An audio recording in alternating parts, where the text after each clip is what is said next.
నిరీక్షణ prayer house మరియు centre సంఘముల తరపున ప్రభువైన యేసుక్రీస్తు శ్రేష్టమైన నామంలో మీ అందరికీ నా హృదయపూర్వకమైన వందనములు. ఈ దినపు దేవుని మాట మొదటి సమూయేలు గ్రంథం 20వ అధ్యాయం 21వ వచనం. నీకు ఏ అపాయము రాక క్షేమము కలుగును. యోనాతాను దావీదును తన ప్రాణ స్నేహితునిగా ప్రేమించాడు. సౌలు ఉద్దేశాలను గురించి దావీదును హెచ్చరించడానికి అతను సంకేత భాషను ఉపయోగించి విషయాన్ని తెలియజేయుటకు ప్రయత్నించాడు. యోనాతాను 3 బాణాలు ఈ తట్టున ఉన్నాయని పనివారితో చెప్పడం అంటే అంతా క్షేమమే అని అర్థం.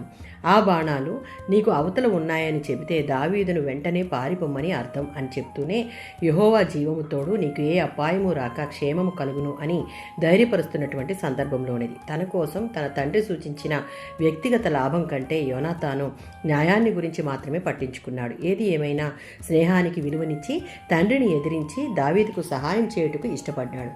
దావీదు యొక్క క్షేమాన్ని కోరుకున్నాడు. దావీదు దేవుని ఎడల కలిగి ఉన్న యథార్థమైన హృదయం, భయభక్తుల వలన తనకెదురైన ఈ పరీక్షలో తనకు సహాయం చేయుటకు యోనాతానును వాడుకున్నాడు. దావీదు పక్షంగా వ్యాజ్యమాడి న్యాయం తీర్చి ప్రతి ఆపద నుండి కాపాడి క్షేమమును కలుగజేశాడు. దానికి దావీదు దేవునితో నిత్య సహవాసం కలిగి ఉండుటయే కారణం. విశ్వాసులంగా మనం కూడా దేవునితో నిత్యమైన స్థిరమైన సహవాసం కలిగి ఉంటే దేవునికి ఇష్టమైనట్లుగా యథార్థవంతులుగాను నీతి న్యాయాలు అనుసరించి జీవించగలం.